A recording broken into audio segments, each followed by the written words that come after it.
Nadie sabe lo que va a pasar el domingo. El que te diga que sabe, te está mintiendo. La verdad es que los antecedentes muestran que las encuestas últimamente se equivocan más de lo que aciertan. Lo que sí está claro es que se volvió una elección muy, pero muy importante, la de este domingo. Muy importante para el futuro de este gobierno y muy importante, por lo tanto, también para el futuro de este país. Para no ver, por ejemplo, escenas como esta que se vio esta madrugada. Creo que vayamos ahora a la Agencia Nacional de Discapacidad, a una de las sedes, para que veas lo que es la previa a la apertura a las 8 de la mañana, donde hemos estado toda la semana mostrándote esta situación. No es un día en particular, por un trámite en particular, no. Esto se viene retratando día a día. Cientos de personas que no reciben ningún tipo de aviso, le dan de baja la pensión por discapacidad y tienen que ir a dar fe de que continúa esa discapacidad, de que su familiar no se puede acercar, después tienen que volver con el familiar, con el frío que hace. Hoy estábamos hablando de mínimas solo en la ciudad de Buenos Aires de 3 grados. En el conurbano, temperaturas bajo cero. En estas condiciones están estas personas esperando a que se abran las puertas de la agencia, desesperados, porque no saben qué fue lo que pasó. Estamos hablando de una pensión de 270.000 pesos. Haciendo fila con 2 grados en la calle para demostrar que tienen una discapacidad que ya habían demostrado en su momento por una pensión de 250.000 pesos. Así llegan los argentinos a esta elección. ¿Cómo llega el gobierno? Bueno, mal, muy mal. Las internas las tienen estalladísimas. Lo que pasó ayer entre Guillermo Francos, el Gordo Dan y Santiago Caputo es realmente algo impresionante. ¿Se acuerdan que las Fuerzas del Cielo se habían retirado después del cierre de listas? Se habían tomado unas semanas libres porque no los habían incluido en las listas. Y volvieron a aparecer el otro día durante el acto en Moreno de Milei, justamente para poronguearle el acto a Pareja, a los Menem y demás, porque mientras la televisión mostraba un acto que era un fracaso, ellos decían, miren cómo pusimos otra vez a Milei primero en los trending topics, ¿no? Diciendo, miren, nosotros trabajamos bien, ellos hacen un desastre. Y ayer, Parisini volvió a la carga, esta vez contra Luis Juez, un tipo que hasta hace poco almorzaba cada 2 semanas con Milei en la Casa Rosada, aliado que le bancó prácticamente todo al gobierno. No les pedí el tuit todavía, banquen un toque que viene primero el tape de Francos. Decía, Juez, un tipo que es muy cercano y que bancó en todas al gobierno, excepto con la ley de discapacidad por una cuestión familiar de él. Empatía se la llevó a marzo, pero bueno, no importa. Primero, el primer tuit no lo vamos a pasar porque la verdad es que es de un nivel de desagradable que no corresponde. A esta hora hay chicos mirando, no lo vamos a pasar. Lo obligaron a borrarlo, lo cual es un montón. Al Gordo Dan nadie lo obligaba a borrar nada. El Gordo Dan era alguien que decía, andá juntando las cosas que tenés en el escritorio a los funcionarios cuando se iban, a ministros de este gobierno. Y luego salió Francos a desautorizarlo. Dio una nota específicamente para desautorizar al Gordo Dan. Tu apreciación sobre este tuit. No, lo repudio totalmente. Me parece absolutamente fuera de lugar, me parece repudiable y creo que no puede aceptarse de ninguna manera ni la grosería, ni la forma en que se expresa, ni el fondo de la cuestión. Yo creo que, por lo demás, Luis Juez había anticipado ya en la votación anterior, en la primera, cuál era su posición y en virtud de lo que él sentía y de lo que vivía el tema de la discapacidad. De modo que a mí no me sorprende para nada la posición que tomó Luis Juez, que es la que, aparte, él tiene derecho a tomarla. Bien, yo lo llamé hace un rato a Luis Juez. ¿Qué dijo? Lo saludé, le dije que repudiaba el tema y le pedía disculpas, porque me parecía que no se puede considerar de ninguna manera, ni aceptar de ninguna manera la forma en que se ha expresado este señor. Bueno, ahí hay varias cosas. En primer lugar, Franco se ve que no le presta mucha atención a lo que dice Milei, porque si le preocupara la grosería tendría que haber salido más seguido a pedir disculpas y aclarar. Segundo lugar, también dijo que el Gordo Dan no es parte del gobierno. Y es curioso, porque si no fuera parte del gobierno, ¿por qué el jefe de gabinete está llamando a un senador para pedirle disculpas por lo que dice? Bueno, Dan salió a contestarle a Guillermo Francos básicamente a tratarlo de advenedizo. Ahí sí, con un tuit que fue el que mostrábamos recién, si lo podemos volver a poner en pantalla. Francos por ahí dice, no entiende la vehemencia y la frontalidad históricas para decir la verdad que caracterizan a La Libertad Avanza, porque cuando nosotros estábamos haciendo campaña con todo el aparato kirchnerista en contra, él formaba parte del gobierno de Alberto Fernández. Y sigue, con el texto termina diciendo, ni un paso atrás, Guille. Es interesante, porque cerca de Karina Milei creen que todo lo del tuit contra juez, que es cierto, estuvo bastante más elevado en el tono que otras cuestiones que venía diciendo los trolls del gobierno, fue algo que hizo a propósito el Gordo Dan para perjudicar al gobierno en las elecciones del domingo. A ese nivel llegan las internas. Creen que el Gordo Dan volvió a tuitear para generar un rechazo que perjudique al armado de pareja de los Menem de Karina en las elecciones del domingo por la interna.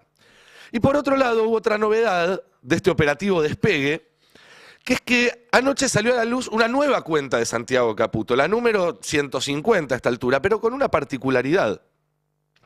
Esta vez no se llama Milei Genio, Milei Bomba Sexy, Milei Divino, no. Esta vez se llama Santiago Caputo. Tenemos ahí la captura.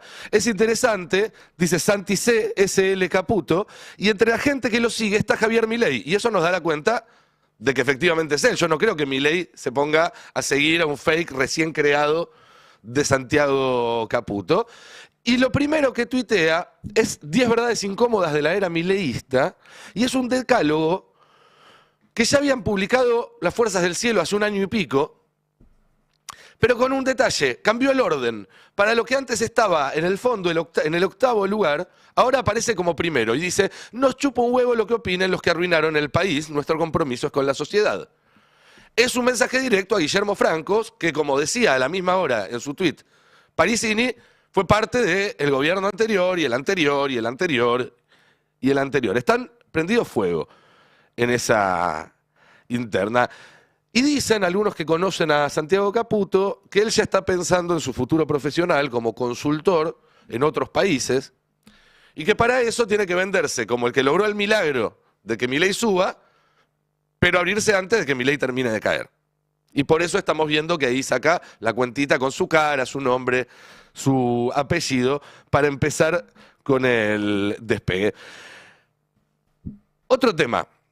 ¿Se acuerdan que el otro día hablamos en el pase acá de una encuesta de Aresco que daba 2 puntos de ventaja para Fuerza Patria, pero que tenía algo raro en los muestreos de las secciones? Bueno, al parecer un importante miembro de este gobierno llamó a la gente de Aresco cuando se enteró del resultado real de la encuesta, que no era ese, sino una derrota bastante más amplia del gobierno, para pedirle que cambien ese resultado, porque si no, el mercado iba a explotar no el día después de la elección si pierden, sino antes de la elección, no de la de octubre, sino de la de ahora, la de pasado mañana. Ahí tenemos las placas de esa encuesta, esto lo habíamos charlado ya el martes creo, que muestran cómo el total da 41,7 a 39,5 a favor de Fuerza Patria. Aresco venía midiendo sistemáticamente a La Libertad Avanza por arriba, es decir, dio cuenta de un cambio de tendencia, pero que cuando mirabas el detalle, si tenemos la siguiente placa, te dabas cuenta que de un total de 2.000 encuestados, de un total de 6.000 encuestados, había solamente 1.300 de la primera sección y 1.200 de la tercera, cuando proporcionalmente tendrían que ser más de 2.000 de cada una. Y que bajando esa representatividad de las secciones más populosas, lograron convertir una derrota en más de 5 puntos en una derrota de solamente por 2. Y eso lo hicieron a pedido de un funcionario muy importante del gobierno nacional. De todas formas, mi consejo es no darle muchas bolas a las encuestas. Yo ya les dije, el domingo vamos a saber, pudimos esperar hasta ahora, esperemos 48 horas más, y el lunes veremos qué pasa con el dólar. La apuesta del gobierno, la única apuesta a esta altura del gobierno, es tener un buen resultado electoral y que con eso les permita calmar las aguas hasta octubre, pero la verdad es que queda súper lejos octubre y no se sabe si alcanza con un buen resultado electoral. Hay hoy en el Destape una nota de Fernando Alonso, que viene afiladísimo, contando cómo el gobierno, en lo que va de esta semana, desde que se blanqueó que operan con plata del Tesoro para planchar el dólar, se gastaron 400 palos, 400 millones de dólares en 3 días. En 3 días. A este ritmo no es que no llegan a las elecciones de octubre, no llegan al viernes que viene. Y si no les va del todo bien el domingo, lo más probable es que se acelere el retiro de esos dólares del sistema, esa fuga de dólares. Pero, insisto, si ganan, se calma todo.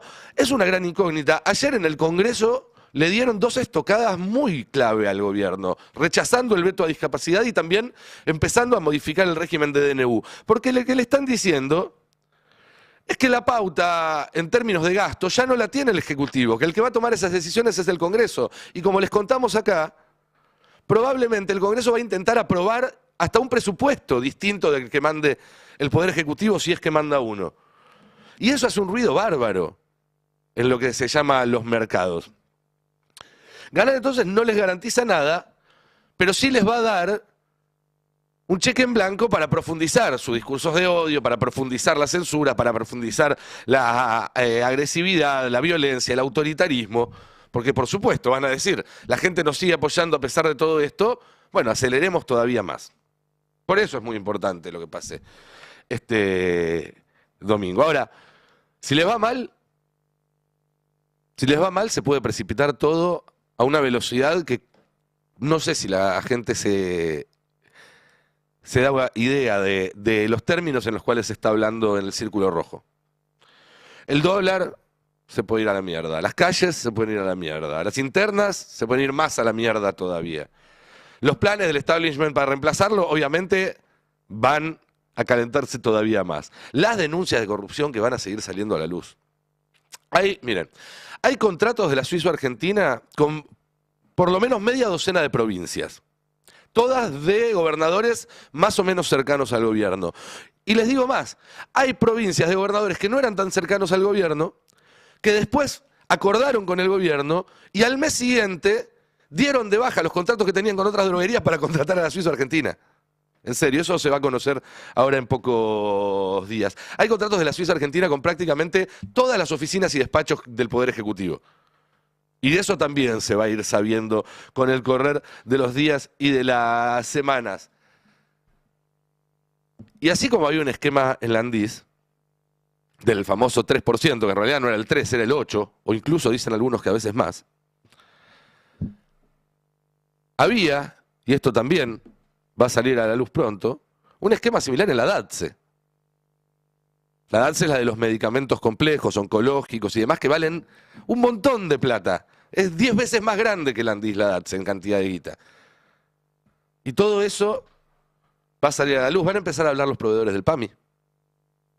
Algunos con nombre y apellido. Sobre todo, insisto, si el gobierno no recibe un buen resultado el domingo, porque sabemos que son todos tiempistas. Una más, y ya voy terminando porque tengo un maravilloso equipo con el que compartir este pase. Hay un ministro que ya está fuera del gobierno en los hechos, que ya no trabaja como ministro, que ya no va a su despacho, que ya no va a su oficina, y que todavía no firmó su renuncia porque está negociando un bono de salida. Como hacen los ejecutivos, los banqueros, que cuando se van de una empresa para decir, che, para irnos en buenos términos, yo tengo información sensible, ustedes no quieren. Entonces arreglan una especie de indemnización o de bono de salida. Bueno, hay un ministro que está pidiendo un bono de salida para firmar su renuncia. Una sola cosa más, lo conté ayer en el pase de la tarde y lo repito ahora. Mientras sesionaba el Senado ayer, había charlas en los pasillos. Saben que siempre están algunos adentro, otros afuera, funcionan como tertulias. Entre figuras de primera línea de varios bloques, pensando en escenarios de crisis por si el domingo se desata una situación compleja. ¿Por qué? Porque creen que si sucede esto, insisto, es un hipotético, nadie dice que va a pasar, nadie dice que se va a caer nada, no. Pero ya está en las mesas de arena ese escenario y si llega a suceder, consideran figuras muy importantes, de bloques muy importantes, que ningún actor por sí mismo, ningún actor político por sí mismo va a tener la espalda para estabilizar esto sin que se lo lleven puesto los mercados, los intereses corporativos que van a estar operando para no perder lo que obtuvieron este año y pico, la gente que va a salir a la calle a reclamar y demás.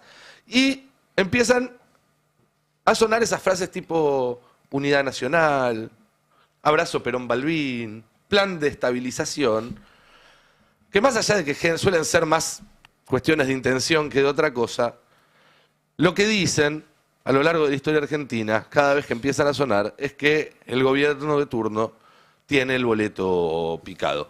Algunos a partir de ese momento han sabido llevarlo mejor, han sabido reconvertirse, han tenido las herramientas para renovar alianzas y salir adelante. Otros han sabido planear, por lo menos para dejar de forma ordenada e institucional todo, y otros no. Otros, una vez que les picaron el boleto, se cayó todo a pedazos muy rápido. No sabemos qué va a pasar esta vez.